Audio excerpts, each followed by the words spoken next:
저는 이제 다음 주부터 다시 저희 창세기 강해를 말씀을 드리고, 오늘은 지난 주간에 저희가 성지순례를 갔다 왔는데 성지순례 발음이 조금 안 돼서 죄송해요.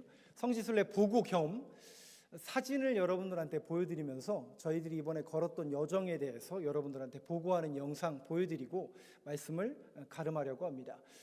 시간이 조금 많이 지났기 때문에 제가 20분 안에 다 여러분들한테 보여드리고 또 설명을 해드리도록 하겠습니다. 조금 말을 빨리 해도 여러분 이해해서 들으시길 바라겠습니다. 넘겨주시죠. 우리나라에서부터 이 튀르키예까지는 굉장히 거리가 멉니다. 약 비행기로 13시간, 갈 때는 13시간, 올 때는 10시간 정도 되는 굉장히 먼 거리입니다. 넘겨주시죠. 지도를 한번 여러분들에게 표시해드리면 저 지역이 지중해 지역입니다. 그래서 저희가 갔던 곳이 튀르키예 지역이고요. 그리고 그 옆에 여러분 오른쪽에는 그리스라는 지역이 있습니다. 그리고 그 옆에는 장화 모양으로 이탈리아라는 지역이 있고요. 우리가 보통 가나안 땅이라고 여겨지는 팔레스타인 땅은, 이스라엘 땅은 저 밑에 튀르키예 밑에 위치해 있습니다. 여기가 이제 지중해 연안이고, 저런 위치 속에서 저는 이번에 튀르키예와 그리스를 7박 9일 동안 갔다 왔습니다. 일정을 이렇게 보면 그리스와 튀르키예 두 지역을 마치 시계 방향을 돌듯이 한 바퀴를 돌았습니다. 그러니까 맨 위에 보면 가운데 있는 바다 밑에, 흑해 밑에 있는 이스탄불을 기점으로 해서 오른쪽 시계 방향으로 계속 한 바퀴를 이렇게 삥 도는 7박 9일의 여정을 이번에 30명 또 이렇게 같이 하시는 분들까지 해서 33명이 같이 했습니다. 넘겨주시죠. 우리가 기도로, 우리 김영희 장로님의 기도로 첫날 일정을 시작하게 되었습니다. 넘겨주시죠. 우산을 쓰고 있는데요.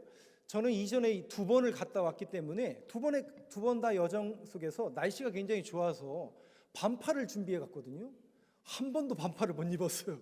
날씨가 너무 추워가지고 파카를 입고 우산을 쓰고 있지만 비가 온 게 아니라 거의 쌀에기에 눈이 왔습니다. 넘겨주시죠. 굉장히 추운 날씨였습니다. 날씨가 첫날부터 굉장히 흐렸습니다. 여러분 앞에 보여드리는 저 그림은 이슬람 사원입니다. 이름은 그러니까 지붕이 푸른색이라고 그래가지고 블루 모스크라는 사원이고, 1600년 AD 1600년, 지금으로부터 500년 전에 술탄 아흐멧이라는 사람이 큰 사원을 지었다라고 그래서 그 사람의 이름을 따서 술탄 아흐멧 블루 모스크라고 불려지는 그런 이슬람 사원입니다. 지금도 사원으로 쓰이고 있습니다. 넘겨주시죠. 그리고 그 사원은 이 안에 딱 들어가 보면 저렇게 안에는 이렇게 도명식으로 이렇게 되어 있고, 지금도 저기에서 사원으로서 그 이슬람 사원으로서 예배를 드리는 그런 처소입니다. 넘겨주시죠. 근데 저희가 이제 그 수리하는 장면처럼 보이지만 실질적으로는 계속 거기를 수리하고 있었고, 그 블루 모스크를 마주보고 약 500m에는 여러분들이 세계 문화유산 중에 하나인 이 이스탄불의 그 어떻게 보면 랜드마크와 같은 아야 소피아, 그러니까 성 소피아 성당입니다. 그러니까 지금 우리 성도님들과 함께 기념사진 찍은 바로 위. 아니 저거 목사님 저거 사원 아니에요? 사원 아니에요. 원래는 저게 성당이었습니다. 그러니까 교회였어요. 교회. 언제 저게 완공이 되냐면 537년. 그러니까 지금으로부터 1500년 전에 저 큰 성당이 개축이 됩니다. 그런데 나중에 1000년 후에 이 지역을, 그러니까 원래 이 지역이 동로마 황제였던 콘스탄티누스가 이 도시를 점령하고 동로마 제국의 수도로 삼으면서 하나님 앞에 이 도시를 드립니다라는 그런 믿음의 고백으로 자기의 이름을 따서 콘스탄티노플이라는 도시였습니다. 근데 여기를 이슬람이 지배하고 난 다음부터는 콘스탄티노플이라고 부르지 않고 이스탄불이라고 부르기 시작합니다.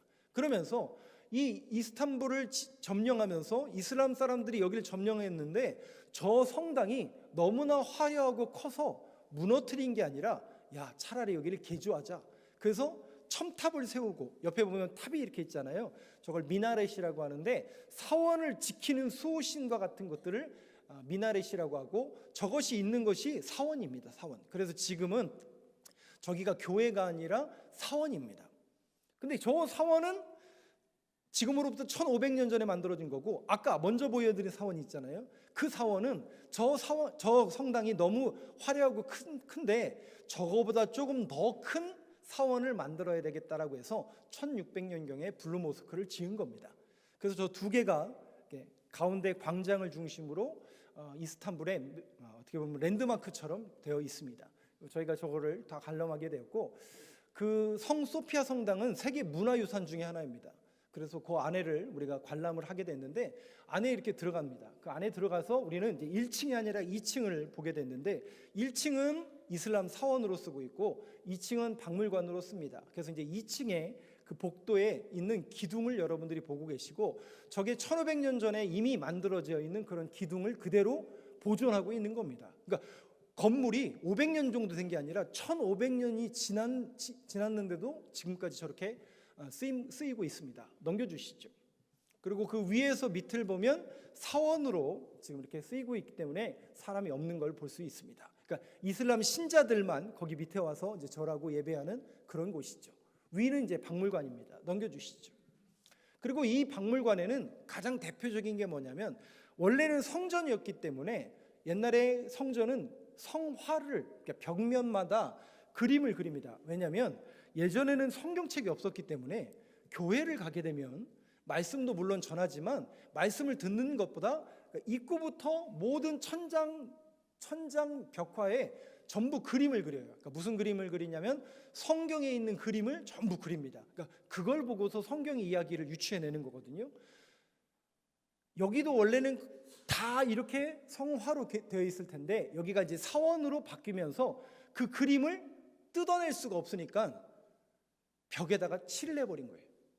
회칠이라고 하죠. 회칠. 그래서 칠을 했다가 시간이 오래 지나면서 그 칠이 벗겨진 거예요. 근데 다른 데는 다 지워졌는데 이대로 원형대로 남아있는 그림이 하나 있는데 이 그림이에요.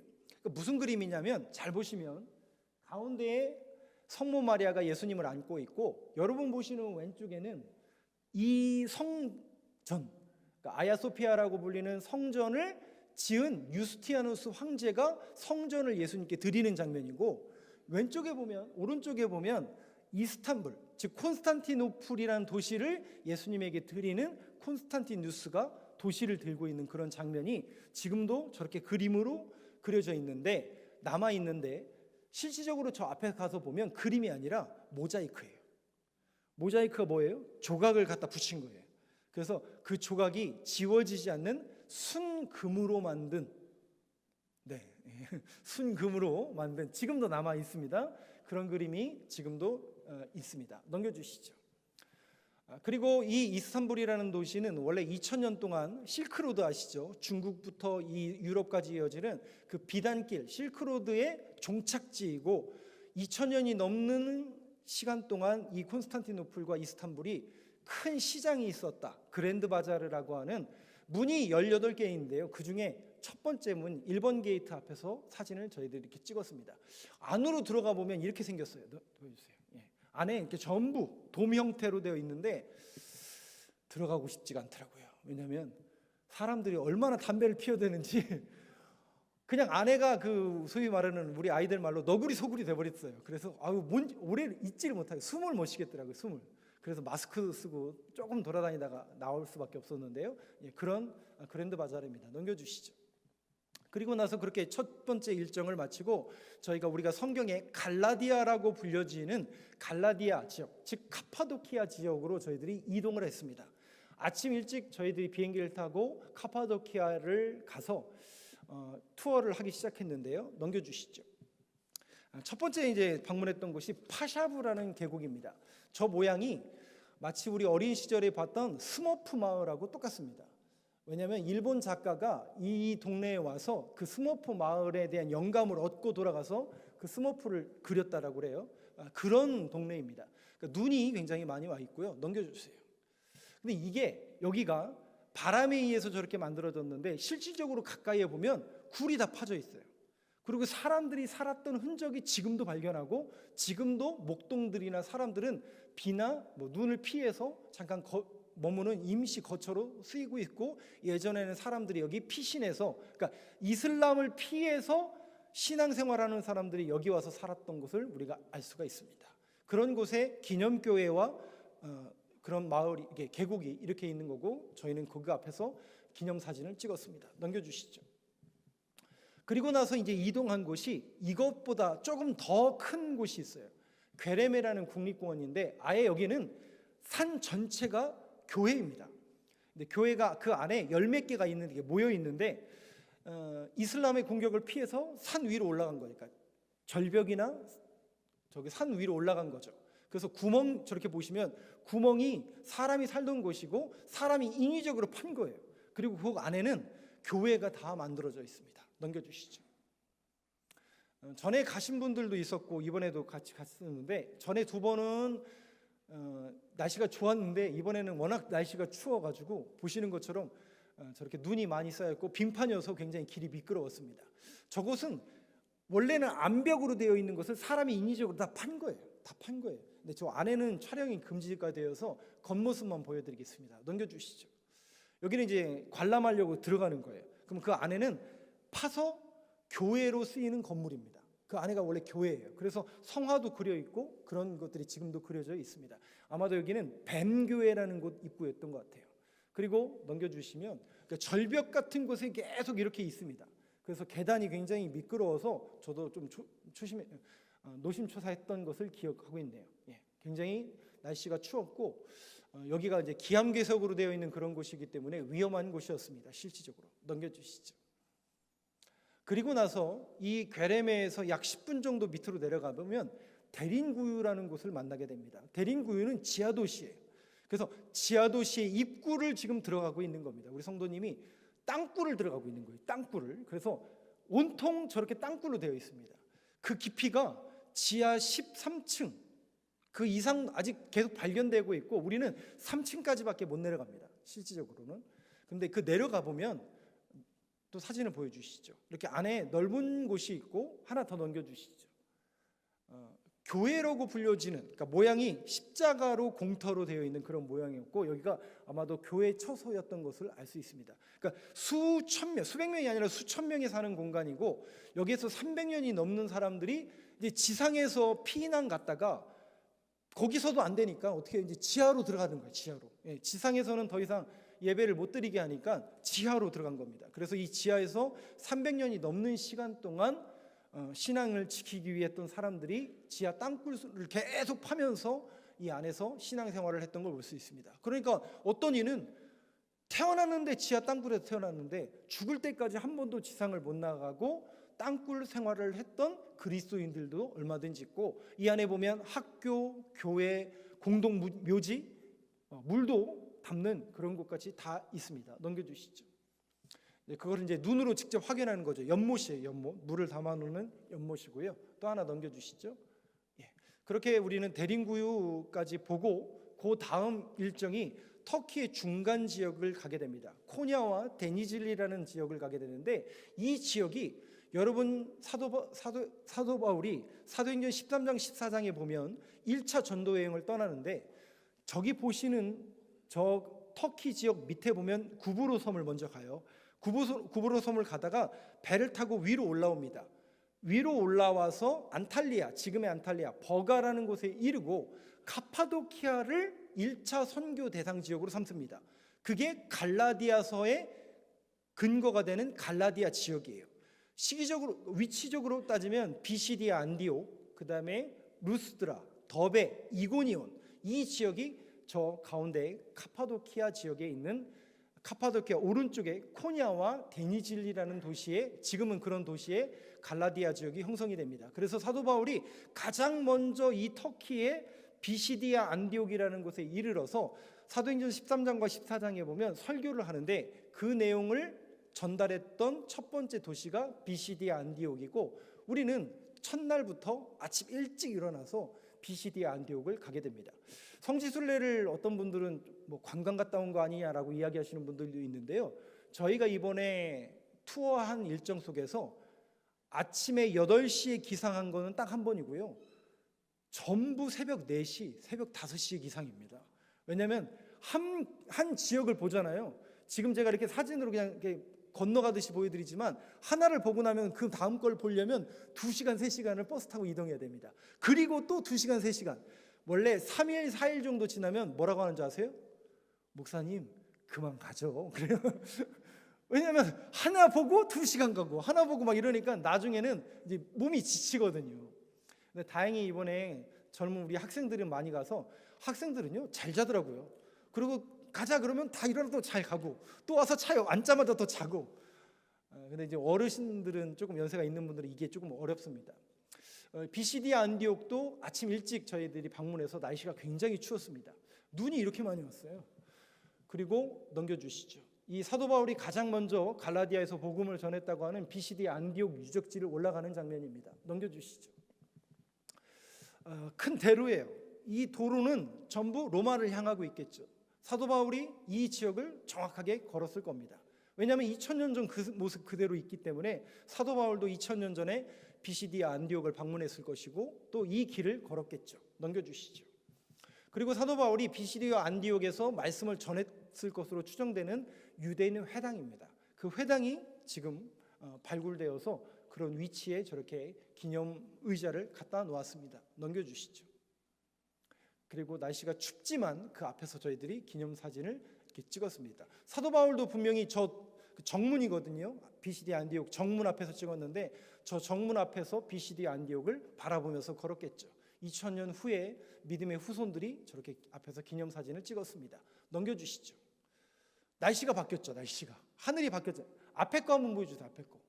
앞에 거랑 뒤에 거 같은 날인데 여기가 위치가 2시간이 넘는 거리를 지나온 거예요. 그러니까 산을 하나 넘었어요. 산을.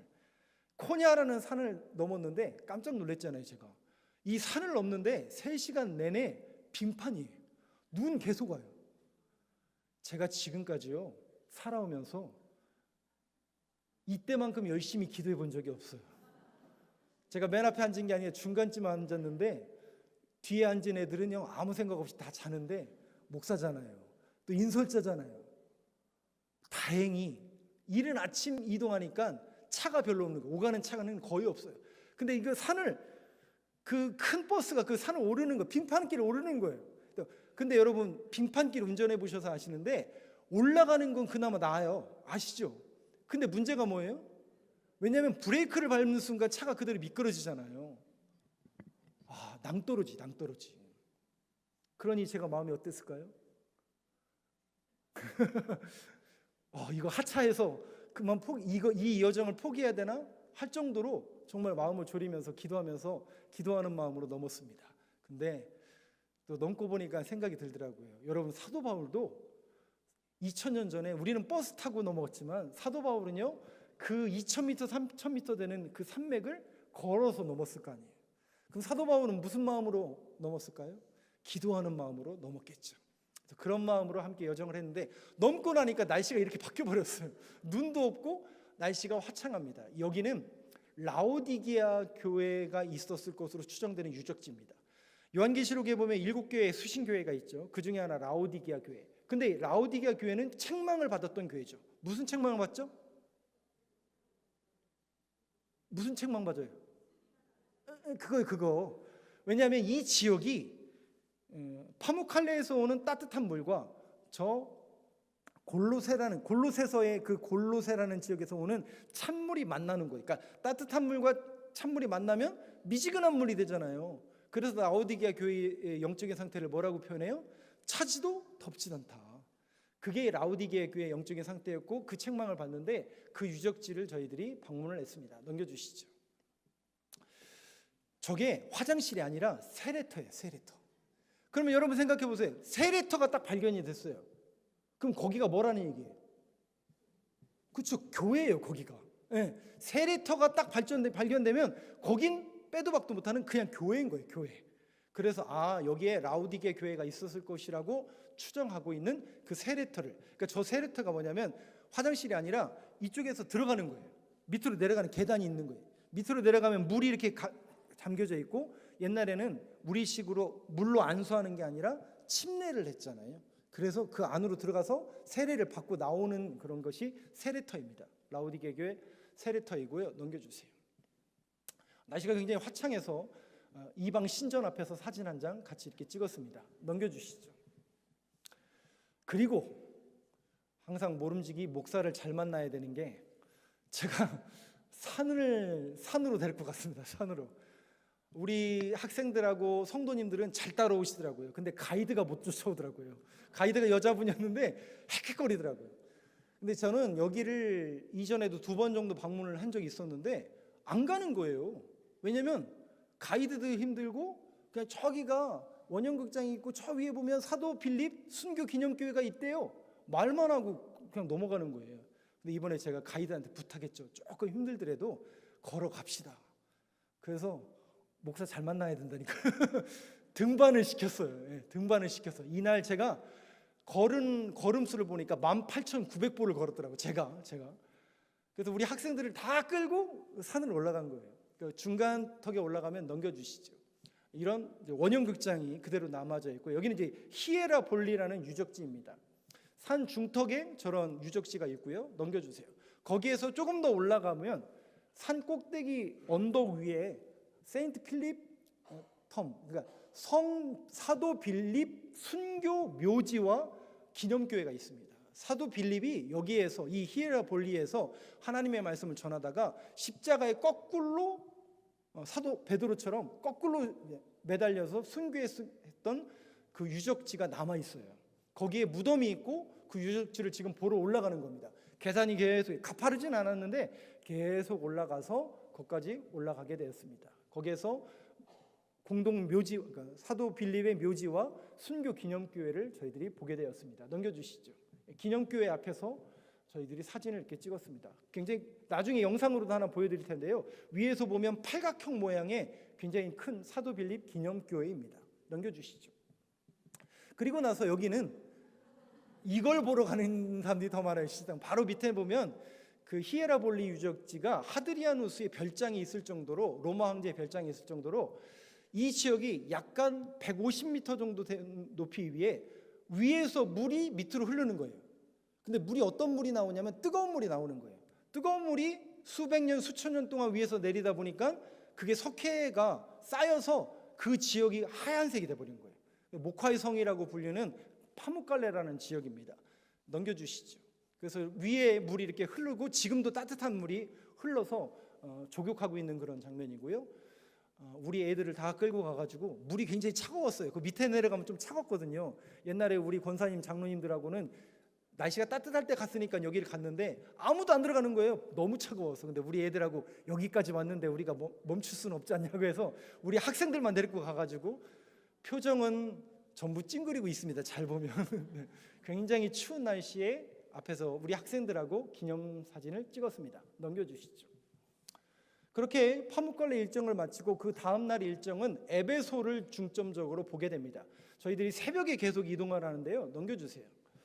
저희가 역시 문도 안 열었어요. 새벽에 이동했기 때문에 요한계시록에 보면 7교회 중에 칭찬받는 교회가 있죠. 2개. 기억나세요?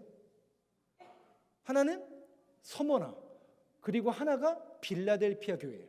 그 빌라델피아 교회와 서머나는 칭찬받는 교회였는데 빌라델피아 기념교회를 방문했습니다. 문을 안 열어줬어요. 새벽이기 때문에. 그래서 성 요한 기념교회가 기둥만 이렇게 2개 남아 있습니다. 그래서 그 앞에서 설명 듣고 아침에 사진을 이렇게 찍었습니다. 넘겨주시죠. 그리고 나서 또 2시간 정도 이동을 해서 사르디스, 우리 요한계시록 7교회 수신교회 중에 사대교회 있죠. 사대교회. 사대교회는 가장 많은 책망을 받았던 그런 교회죠. 너희들이 부유하지만 너희들이 가난하다라는 교회로 책망받았던 그 사대교회 유적지를 방문합니다.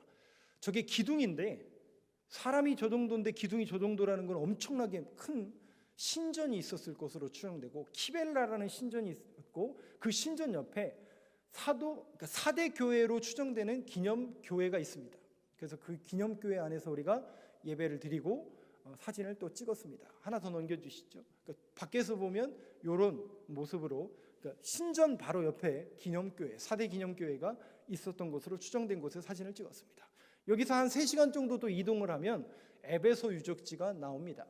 그 에베소에서 저희들이 관람을 하게 됩니다. 넘겨주시죠. 그 에베소에 가보면 누가의 묘라는 한글로 되어 있는 간판이 있습니다. 사도 누가의 묘가 있는 자리에 저렇게 한글로 되어 있고요. 넘겨주세요. 우리나라 아마도 천주교회에서 헌금해서 기념교회를 세운 것 같아요. 그래서 저렇게 한글로 되어 있고요. 도미티아누스라는 그러니까 기독교를 엄청나게 박해했던 그 황제의 신전입니다. 그러니까 기둥이 큰 건 전부 이방 신전인데 그 이방 신전의 기둥만 거의 대부분 남아 있는 거죠. 넘겨주세요. 에베소 유적지는 지금 발견되고 있는 로마, 그리스 문화 중에 가장 큰 유적지입니다. 그리고 이 당시에는 약 30만 명이 살 정도로 어마어마하게 큰 도시였습니다. 저 역시 남아있는 것도 신전이 남아있는 것을 사진으로 보여드리고 있습니다. 넘겨주시죠. 그리고 그 에베소에는 사도 바울이 3년 동안 여기서 복음을 전하면서 두란노 서원을 세웠잖아요. 그 두란노 서원에서 제자들을 파송하고 훈련시켰는데 아마도 여기가 도서관이니까 여기가 셀수스 도서관이라는 그 지금까지 남아있는 그런 유적지인데 저는 가이드는 예전부터 자꾸 여기를 사도 바울이 두란노 서원으로 여겼을 것이라고 얘기를 하는데 신학자들은 그렇게 생각하지 않습니다. 왜냐하면 신학자들은 사도 바울이 도서관을 만들 일이 없거든요. 사도 바울은 사람을 키워내는 데 힘썼기 때문에 저 건물이 그렇게 필요하지 않았습니다. 저거는 그냥 우리가 사진 찍기 위해서 그 앞에서 기념사진 찍은 거라고 저도 생각을 하고 있습니다. 건물이 중요한 게 아니라 사람이 중요했기 때문에 저 건물을 세우지는 않았겠죠. 아무튼 셀수스라는 사람의 이름의 도서관 앞에서 사진을 저희들이 찍었습니다. 넘겨주시죠. 그리고 이번에 갔을 때는 여기가 공사를 한참 하고 있어서 저 원형극장이 에베소에 있는 원형극장이 로마와 그리스에 있는 원형극장 중에서도 가장 큰 원형극장 중에 하나입니다. 근데 지금은 이제 수리를 해서 저희들이 보지 못하고 멀리에서 이렇게 수리하는 장면만 사진으로 찍었습니다. 넘겨주시죠. 그리고 그 에베소에는 사도 요한이 마지막으로 사역을 하면서 사도 요한에게 예수님이 누굴 부탁하냐면 예수님의 육신의 어머니인 마리아를 부탁하잖아요. 그러니까 그 마리아를 항상 사도 요한이 모시고 다녔을 것으로 추정을 합니다. 그리고 그 마리아가 아마도 여기서 돌아가셨을 것으로 추정되는 곳에 이 에베소 유적지 옆에 마리아 순교 기념교회를 이렇게 세웠습니다. 그 안에서 저희들이 사진을 찍은 겁니다. 넘겨주시죠. 그리고 여기에서 약 한 15분 정도 차를 타고 이동을 하면 사도 요한 순교 기념교회라고 추정되는 기념교회를 저희들이 방문합니다. 넘겨주시죠. 여기가 기념교회인지 알 수 있는 건 이것 때문에 그렇죠. 이게 세네터입니다. 바로 앞 밑에서 보면 계단으로 되어 있고 안에 이렇게 물이 담겨져 있는 것으로 보아서 여기는 사도 요한 기념교회가 있었던 곳이다라고 추정하고 있고 거기에 기념물을 세워놨습니다. 넘겨주시죠. 이렇게 저희들이 튀르키의 일정을 마무리하고 배를 2번 탔어요. 1시간 배 타고 그 다음에 9시간 배 타고 그리스로 넘어갔습니다. 그러니까 배에서 잔 거예요. 근데 이날 바람이 너무 많이 불고 너무 추워가지고 그때 감기 든 거예요. 우리 많은 분들이 감기가 그때 들었어요. 근데 날이 너무 추웠어요. 너무 추워가지고 배가 우리 두 권사님 중에 2분은 저희 아들도 멀미를 하지만 한 2분은 멀미를 굉장히 심하게 했습니다. 1시간 타고 들어가서 그 다음에 이제 9시간 타는 배를 또 탔습니다. 큰 배는 그나마 조금 덜 흔들렸는데 작은 배가 조금 많이 흔들려서 멀미를 좀 심하게 했습니다. 넘겨주시죠. 그래서 우리는 이제 그리스로 넘어오게 되고 그리스의 첫 번째 일정은 아테네에서 고린도라는 곳을 가다 보면 운하가 있고 고린도 운하를 여러분들이 보고 계십니다. 사람들이 인위적으로 깎았습니다. 24m, 깊이가 8m 정도 되는 굉장히 큰 운하입니다. 넘겨주시죠. 그리고 사도행전에 나오고 사도행전 15장, 16장 그리고 사도 바울이 고린도 전후서의 배경이 되는 고린도 유적지입니다. 원래 그 그리스 로마라는 도시는 항상 산이 있고요. 그 산에는 신전이 있어요. 그리고 그 신전 밑에는 사제들이 사는 공간, 그리고 그 밑에는 시장과 도시가 형성이 됩니다. 보통 아고라라고 하죠. 그런 형태의 도시가 형성이 되는데 고린도가 딱 이런 모습을 그대로 갖고 있습니다. 그래서 저 위에 산 그리고 밑에 도시가 이렇게 형성되어 있는 모습을 보고 계십니다. 넘겨주시죠. 그리고 저희들이 그 도시 안에 보면 시장의 정중앙에 보면 연단이 있어요. 우리로 말하면 강대상이겠죠. 연단이 있어요. 그러니까 그 도시의 사람들 중에 소위 말해서 말 잘하는 사람들이 연설하던 그 자리, 베마라는 그런 자리인데 아마도 사도 바울이 고린도에서 여기에서 복음을 전하지 않았을까라고 추정을 해서 거기에서 같이 기념사진을 찍고 우리는 이 옆에서 또 예배를 또 따로 드렸습니다. 넘겨주시죠. 그리고 이 고린도에는 신전이 여러 개 있어요. 바닷가를 향해서 아폴론 신전의 기둥이 이렇게 남아있는 것을 여러분들에게 사진으로 보여드립니다. 넘겨주시죠. 굉장히 큰 유적지가 남아있고 그 앞에서 저희들이 기념사진을 또 이렇게 찍었습니다. 그리고 나서 이제 1시간 반 정도 아테네, 그리스의 수도죠. 아테네로 저희들이 이동을 합니다. 아테네는 여러분 잘 아시는 세계문화유산 1번 유네스코 그 모양에 있는 저 위에 파르테논 신전이 모양이 갖추고 있습니다. 밑에서 보는 장면이고요. 직접 저 위까지 올라갑니다. 올라가서 보니까 저렇게 수리하는 장면이 지금 연출이 되고 있습니다. 넘겨주시죠. 유네스코 모양 있잖아요. 그 모양이 바로 이 파르테논 신전의 모습입니다. 세계문화유산 1번입니다. 저희 아들 고등학교 세계사 책에 보니까요. 이거하고 아까 봤던 성소피아 성당, 콜로세움 요 세 가지 건축물이 첫 장에 있더라고요. 첫 장에. 그만큼 유명한 그런 유적지입니다. 넘겨주시죠. 그리고 이 파르테논 신전 바로 밑에 보면 넘겨주세요. 사도 바울이 이 아덴에서 복음을 전했을 것으로 추정되는 아레오바고 연설이 나와요. 그 언덕 위에 저희들이 기념사진을 찍고 있는 거고 바로 밑에서 저희들도 기념사진을 찍었습니다. 넘겨주시죠. 날씨가 화창해 보이긴 하지만 바람과 굉장히 날씨가 추웠습니다. 이번에도. 그래서 반팔 입은 사람 한 명도 없잖아요. 전부 다 두툼한 외투 입고 있습니다. 넘겨주세요. 그리고 나서 저희는 그리스의 중간 지역 메테오라라는 곳을 방문하게 됩니다. 위로 한 4시간에서 5시간 정도 차를 타고 올라갔습니다. 넘겨주시죠. 제가 찍은 사진이니까 저작권이 저한테 있습니다. 사진을 잘 찍은 게 아니라 아무나 막 찍어도 다 이렇게 나와요.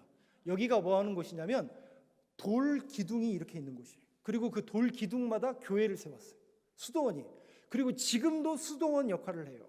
저희가 이제 주일날 이동하면서 주일 예배를 드리고 저희는 이동하면서 예배 드리고 여기에서 갔더니 그리스 정교회 건물이기 때문에 지금도 여기도 주일날 예배를 드렸습니다. 열 몇 개의 위치가 되어 있고 이슬람의 공격을 피해서 저렇게 위에다가 건물을 친 겁니다. 그러면 목사님 저 밑에서 올라가면 어떡합니까? 못 올라가요. 사람이 인위적으로 올라갈 수가 없습니다. 그래서 지금도 어떻게 하냐면 도르래 있잖아요. 도르래로 물건을 밑에서부터 지금도 올리고 있습니다. 그리고 지금은 이제 길을 닦아놔서 올라갈 수 있는 그런 수도원이 있고 저희들이 그 중에 하나 바를람이라는 수도원을 직접 방문했고 이렇게 올라갔더니 저렇게 도르래가 현재도 쓰이고 있는 그런 모습을 그대로 보여주고 있습니다. 역시 여기에서도 그리스 정교회가 주일날 예배를 드리고 있었습니다. 넘겨주시죠. 그런 유적지를 저희들이 경험하고 또 4시간을 이동해서 데살로니카, 우리 성경에 보면 데살로니카 교회가 있는 그 지역에서 1박을 하고 그 다음날 마지막 일정이 바로 빌립보 일정이었습니다. 넘겨주시죠. 그 빌립보는 사도 바울이 마케도니아로 넘어와서 최초로 세운 교회죠. 빌립보에서 누굴 만나죠? 그죠. 루디아라는 자색 옷감 장사를 만나요. 그래서 그 루디아 기념교회를 여러분들이 보고 계십니다. 넘겨주시죠. 그래서 기념교회를 세웠는데 이 기념교회 앞에는 물이 흘러요. 사도 바울이 잠깐 고대 놔두세요. 사도 바울은 복음을 전하러 갈 때 어떤 도시를 가요? 데살로니카를 가든 빌립보를 가든 네아폴리를 가든 가서 무조건 이방인들 붙들고 복음을 전하는 게 아니죠. 회당에 먼저 갑니다. 유대인 회당에 먼저 가요. 그런데 빌립보에 갔더니 안식일에 회당이 없어요. 왜 없냐? 없다는 얘기는 유대인이 그만큼 안 산다는 얘기예요. 왜냐하면 유대인들은 10명 이상 모이면 회당을 만들게 되어 있는데 유대인 남자 10명이 없다는 얘기는 그 동시에 회당이 없다는 얘기예요. 그래서 사도 바울이 어떻게 하냐면 기도 처소를 찾아요. 그래서 강가로 나옵니다. 그 강가에 안식일에 기도하는 사람들을 만나죠. 그게 루디아예요. 그러니까 사도 바울이 저기 자기는 이제 기도하려고 내려갔는데 거기서 먼저 기도하는 사람들이 있어서 이 사람들은 유대인이구나, 유대교를 믿는 사람들이구나 알아서 그들과 함께 얘기를 나눠보니까 그게 루디아고 루디아와 함께 기념교회를 세우고 그 루디아를 만났던 곳에 세례터가 지금도 있습니다. 영상으로 보여드릴게요.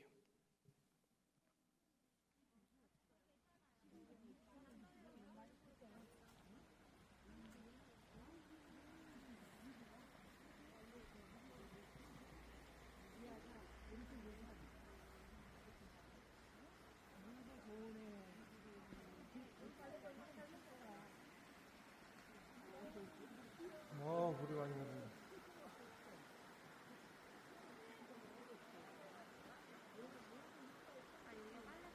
네. 그리고 그 다음 사진 한번 보여주시죠. 물이 지금도 저렇게 많이 흐르고 있고요. 그 앞에 십자가 모양으로 되어 있으면 세례터입니다. 그래서 지금도 천주교인들도 여기를 성지순례를 하면 여기서 세례를 진행한다고 합니다. 저희도 이제 기념사진을 찍었습니다. 그리고 나서 저희들이 이동한 곳이 어디냐면 이 빌립보에서 사도 바울이 복음을 전합니다. 그러다가 귀신 들린 여종을 고쳐주죠. 귀신을 쫓겨내줘요. 아니, 귀신을 쫓아내줬으면 박수받아 마땅하는데 주인이 고소해서 감옥에 갇히죠. 그 빌립보 유적지가 발견이 되었습니다. 넘겨주시죠.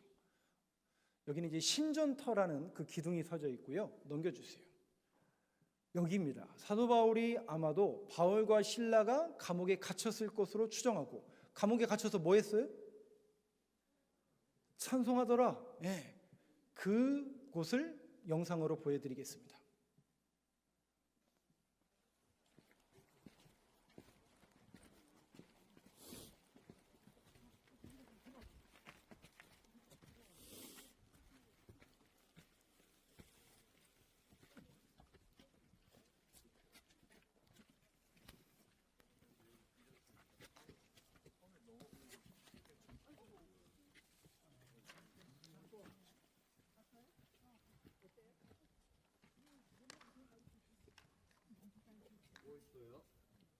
영어로 써 있죠. 프리즌 오브 세인트 폴이라고, 그러니까 사도 바울이 갇혔을 것으로 추정되는 감옥입니다. 지금도 저 모습 그대로 남아져 있습니다.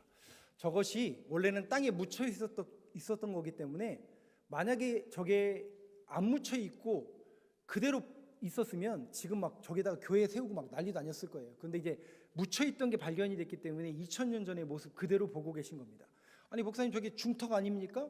지진이 많이 일어났기 때문에 지각이 어떻게 변동됐는지 모릅니다. 저게 지하에 있었는지 지상에 있었는지도 아직 확실치는 않습니다.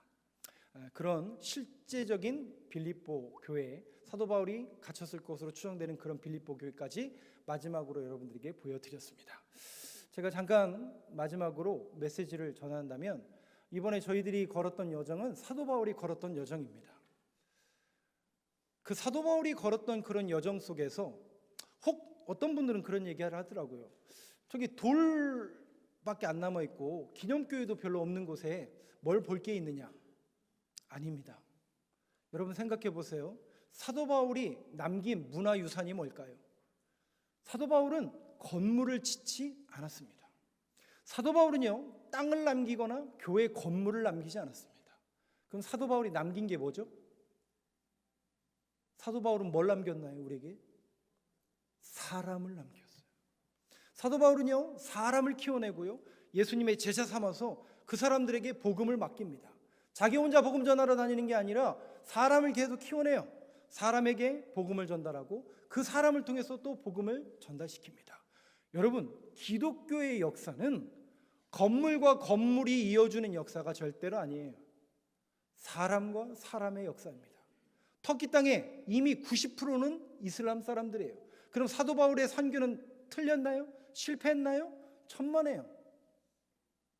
그 복음을 들었던 사람이 또 복음을 전하고, 들었던 사람이 또 복음을 전해서 2000년 우리에게까지 들려온 겁니다. 그렇다면 오늘 이 시대 속에서 우리 교회가 우리에게 주어지는 화두와 과제는 무엇일까? 첫 번째는 저와 여러분들이 교회로서, 교회는 건물이 아닙니다, 여러분. 우리 교회는 이건 예배당을 말하는 거지 이걸 서부중앙교회라고 하지 않아요. 서부중앙교회는 저와 여러분입니다. 여러분 한 사람 한 사람이 교회가 되어야 됩니다. 그래서 여러분들이 머무는 자리, 가정, 직장, 캠퍼스, 여러분들이 머무는 모든 자리 말이야, 여러분들이 교회로 세워지셔야 됩니다. 그런 삶을 살아내는 것을 우리는 교회라고 이야기하는 겁니다. 그리고 사도 바울처럼 우리도 믿음의 다음 세대들을 길러내야 됩니다. 나만 신앙생활 잘하는 게 아니라 우리 믿음의 다음 세대들이, 또 우리 후손들이 신앙생활 잘하고 그 믿음의 유산을 잘 이어받을 수 있는, 그 잘 보내는 유산을 넘겨주는 그런 세대를 키워내야 되고, 믿음의 다음 세대들에게 투자와 믿음의 다음 세대들을 길러내는 역할을 우리 교회가 감당해야 됩니다. 믿음의 고백을 가지고 이 두 가지 거룩한 사역을 우리 교회가 끊임없이 이어서 한다면 반드시 우리 교회는 하나님 나라와 역사 위에 쓰임 받을 거고, 또 저와 여러분들의 인생이 그렇게 쓰임 받는 인생으로 거듭나길 간절히 소망합니다.